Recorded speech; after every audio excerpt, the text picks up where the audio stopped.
कि सलोनी ने तुम दोनों को यहाँ पैसों की भीख मांगने के लिए भेजा है। बस, बहुत सही हमने अपनी बेइज्जती। अब ठीक तो यही होगा कि दीदी नाहर को तलाक दे दे। मैं अभी भी इतना कमजोर नहीं हुआ हूँ कि परिवार के निजी मामलों में बाहर वालों का दखल बर्दाश्त करूं। जा सकते हैं तुम दोनों। मिस्टर ब्रिजेश, आपके सामने खड़े आपके भाई की जिंदगी, उनका भविष्य, सब कुछ आपके हाथ में। So come out with the truth. आपको ऐसा क्यों लगता था कि चांदनी सिंह एक अच्छी औरत नहीं थी? क्योंकि चांदनी मुझसे प्यार करती थी, क्योंकि चांदनी मुझसे प्यार करती थी, क्योंकि चांदनी मुझसे प्यार करती थी।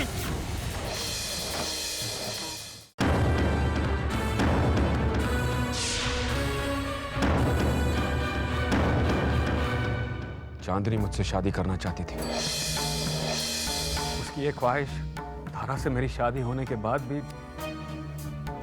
खत्म नहीं हुई। मेरे इनकार के बाद वो मेरे भाई नाहर को फंसाने में कामयाब हो गई। उसका एक ही मकसद था,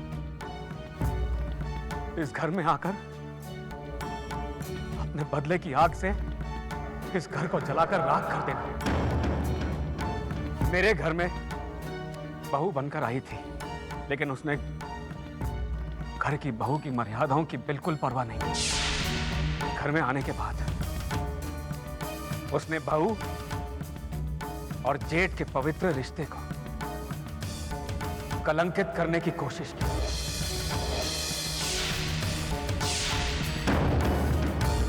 और जज साहब, उसके बाद जब उसका जोर मुझ पर नहीं चला तो उसने मेरी पत्नी तारा को अपने बदले का निशाना बनाया।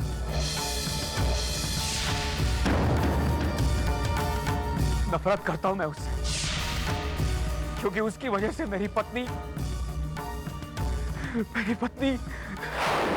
जिंदगी भर मां नहीं बन सकती, मां नहीं बन सकती, मां नहीं बन सकती, मां नहीं बन सकती।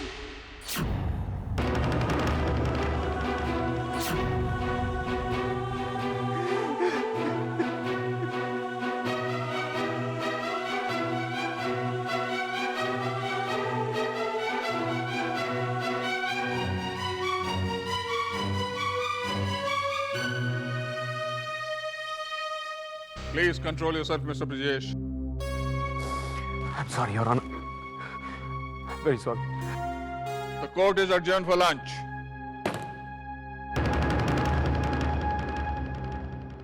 चलिए मिस्टर नाहर। वक्त के साथ जाने कितने मोड़ आते हैं साथ फेरों में।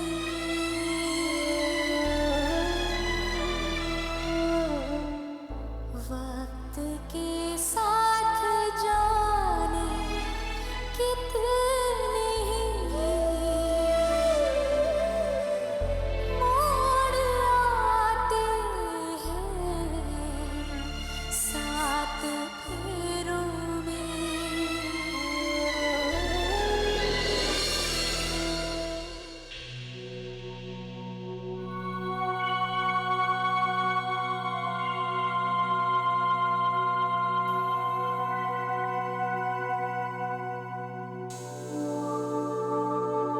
हमने कभी सपने में भी नहीं सोचा था कि हमारा ब्रिजेश अपने भाई को बचाने के लिए इतनी नीची हरकत करेगा। एक ऐसे इंसान पर कीचड़ उछाला है जो अब इस दुनिया में नहीं है।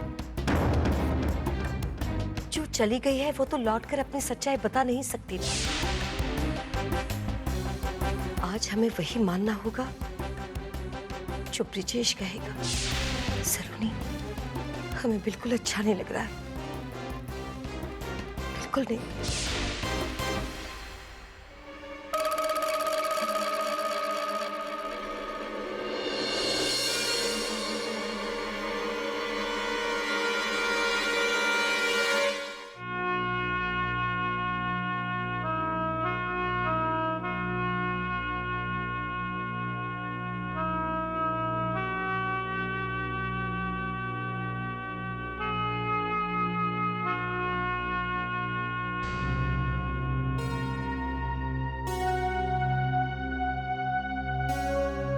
आपने ये सब मुझे पहले क्यों नहीं बताया? मैं तुम्हारे और अपने बीच कोई गलतफहमी खड़ी नहीं होने देना चाहता था तारा। मुझे लगा कि नाहर मेरा कहा नहीं टालेगा, चांदनी को छोड़कर आ जाएगा। लेकिन उसने चांदनी से शादी कर ली और तब तक बहुत देर हो चुकी थी। और उसके बाद बताता तो तुम्हारे दिल में चांदनी के लिए नफरत आ जाती तारा। मैं अपने परिवार से बहुत प्यार करता हूं तारा। मैं अपने परिवार को टूटते हुए नहीं देख सकता।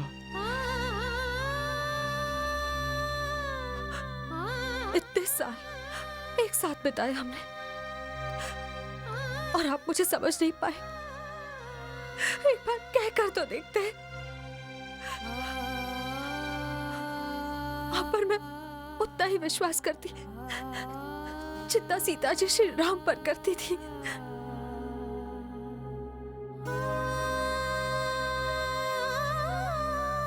तारा,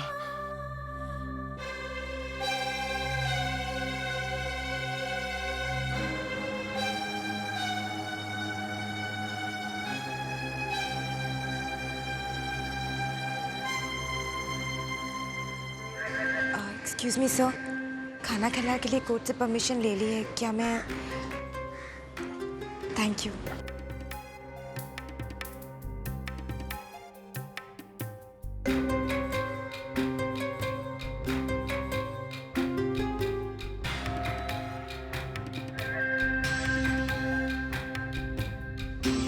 नाहर, थोड़ा सा खा लो प्लीज। नाहर, तुम अपने आप को और अपने से जुड़े हर इंसान को क्यों दुख दे रहे हो? देखो, अगर तुम नहीं खाओगे ना तो आई प्रॉमिस यू मैं भी एक निवाला नहीं खाऊंगी। प्लीज।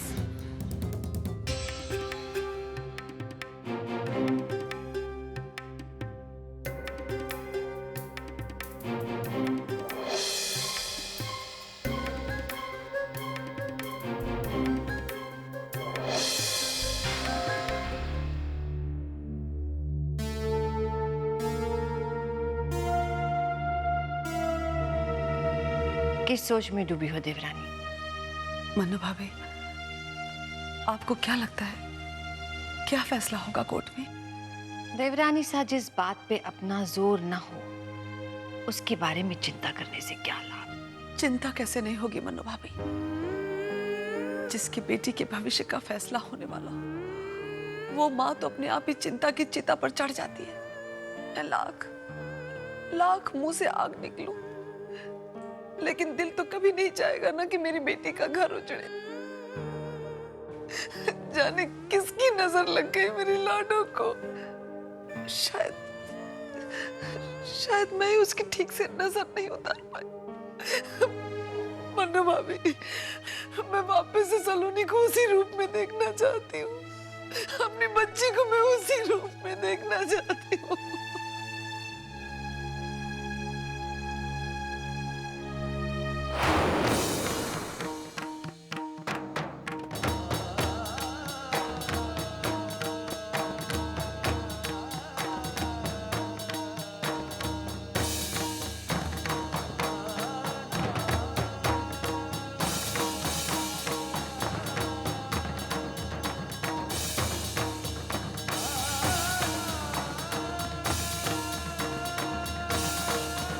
इतना सब कुछ अकेले ही सहते रहे भाई साहब।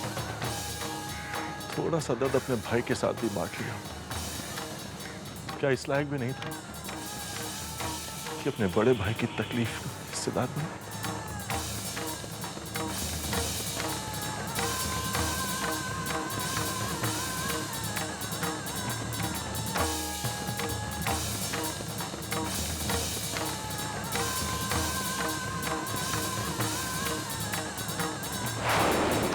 योर ऑनर, मैं मिस्टर विजय सिंह से चांदी सिंह के बारे में और जानकारी हासिल करने की परमिशन चाहता हूं। I object your honour. ये केस चांदनी सिंह के मर्डर का है, जिसे मिस्टर नाहर कन्फेस कर चुके हैं। आई सीरियसली डोंट अंडरस्टैंड कि मिस्टर ब्रिजेश और मिसेस चांदनी सिंह की कहानी का इस केस से क्या रिश्ता है? योर ऑनर, जब तक हम चांदनी सिंह के कैरेक्टर और उनके असल मंसूबों को नहीं समझेंगे, ये कभी नहीं जान पाएंगे कि वो हादसा जिसे आप मिस्टर सचदेव एक कत्ल साबित करने के लिए घर से कसम खा के आए हैं, कैसे और क्यों हुआ था।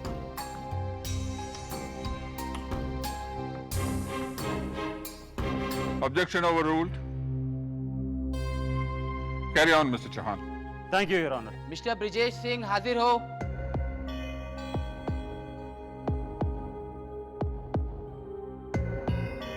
हाँ तो मिस्टर ब्रिजेश, प्लीज प्रोसीड।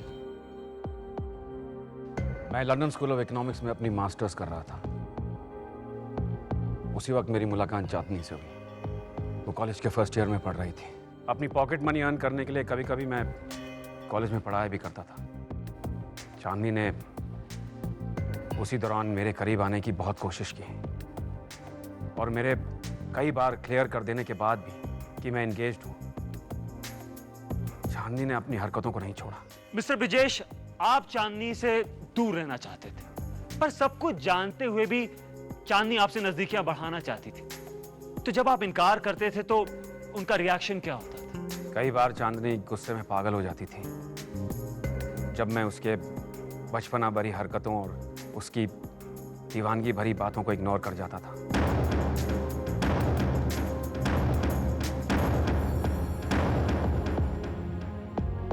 एक रात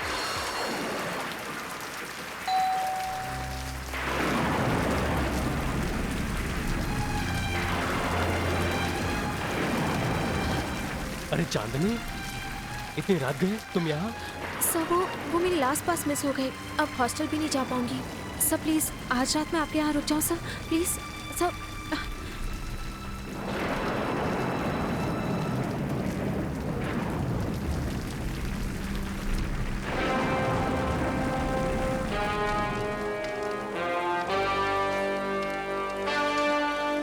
ये लो, भीग गई हो तुम, बीमार हो जाओगी।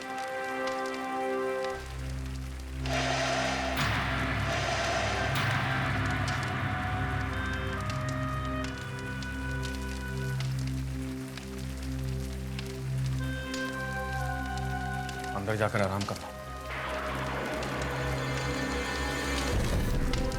मैं आपसे दूर जाने के लिए नहीं आई हूँ सर, आपके पास आने के लिए आई हूँ। चांदनी, तुम क्या कर रही हो? हटो। मैं आपसे बहुत प्यार करती हूँ, मुझे अपने से अलग मत कीजिए please sir. Sir please please मुझे सर, प्लीज सर, सर अपने से अलग मत कीजिए सर। चांदनी हटो।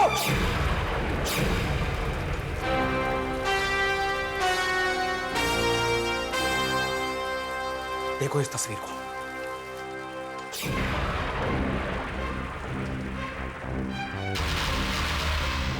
मैं तुमसे 1000 बार पहले कह चुका हूं, मेरी इससे मंगनी हो चुकी है। अगले महीने मेरी शादी है। अब मेरी जिंदगी में तारा के सिवाय और कोई नहीं हो सकती।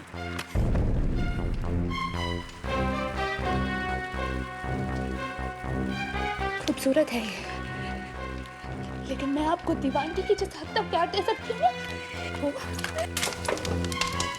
कभी नहीं दे सकती।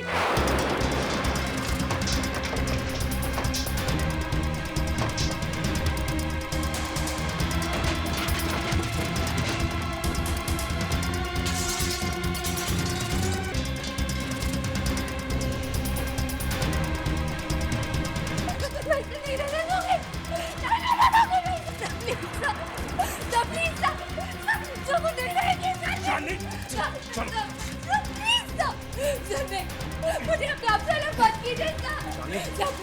मेरे घर में दोबारा आने की हिम्मत मत करना। मुझे अपने आप से अलग मत कीजिए सर।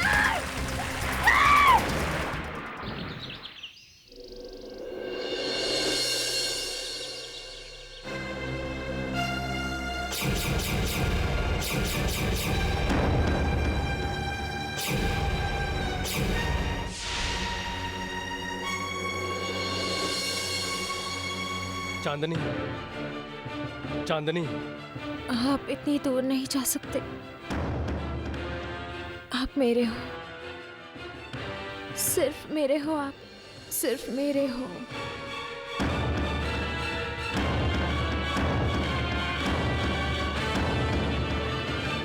चांदनी की दीवानगी बढ़ती जा रही थी। हालात इतने बिगड़ गए कि मुझे अपनी नौकरी और अपनी पढ़ाई छोड़कर वापस लौटना पड़ा। लेकिन आते वक्त चांदनी ने मुझे धमकी दी थी कि मैं उसे अपनी जिंदगी से नहीं निकाल पाऊंगा, और अपनी जिद पूरी करने के लिए वो वापस आई, फिर से मेरी जिंदगी में नाहर की पत्नी के रूप में।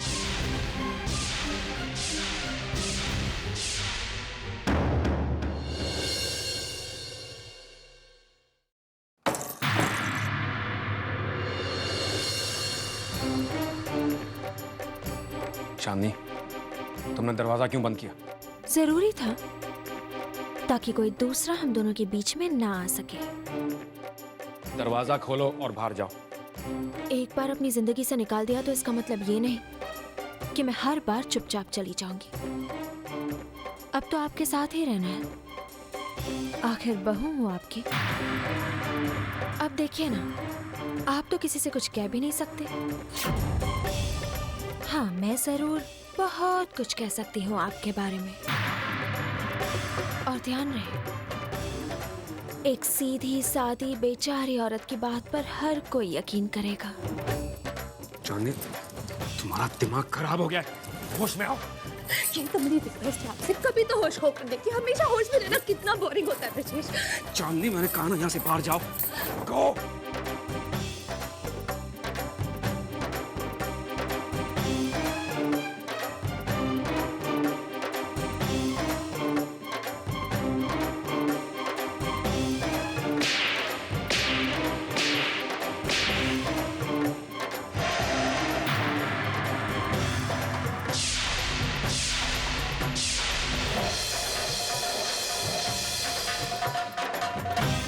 Get out.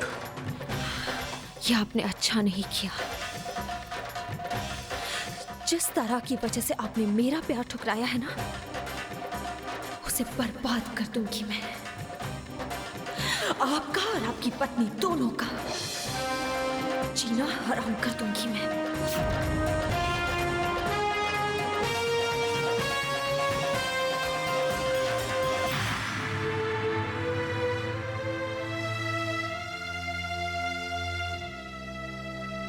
योर ऑनर, पहले तो मुझे लग रहा था कि मिसेस चांदनी सिंह का मर्डर नाहर के किसी कमजोर पल में अपने होश खो देने का परिणाम रहा हो, बट आई वॉज रॉन्ग, क्योंकि यह तो एक बहुत बड़ी साजिश का नतीजा है।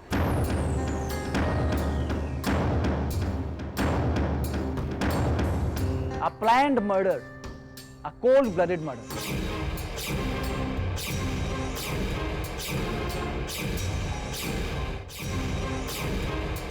और इसमें सिर्फ नाहर ही इन्वॉल्व नहीं, बल्कि मिसेस चांदनी सिंह के खून के छींटे पूरे सिंह परिवार के दामन पर लगे। Mister Sachdev, let me complete mister Chauhan. Please go ahead. Your honour, कोई भी इंसान ये बात आसानी से समझ सकता है, जब मिस्टर नाहर को पता चला कि उनकी पत्नी उनके ही भाई के साथ इश्क फरमाने के ख्वाब देख रही है, तो उन्होंने उसका कत्ल कर दिया।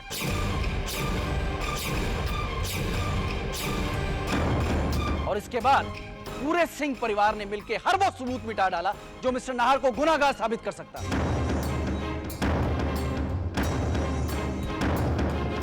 इतना ही नहीं योर ऑनर, चांदनी सिंह की लाश को भी इन्होंने रफा दफा कर डाला ताकि दुनिया वालों को इसकी भनक तक ना पड़े। एंड दैट प्रूव्स कि गुनाहगार अकेले नाहर नहीं, बल्कि पूरा का पूरा सिंह परिवार।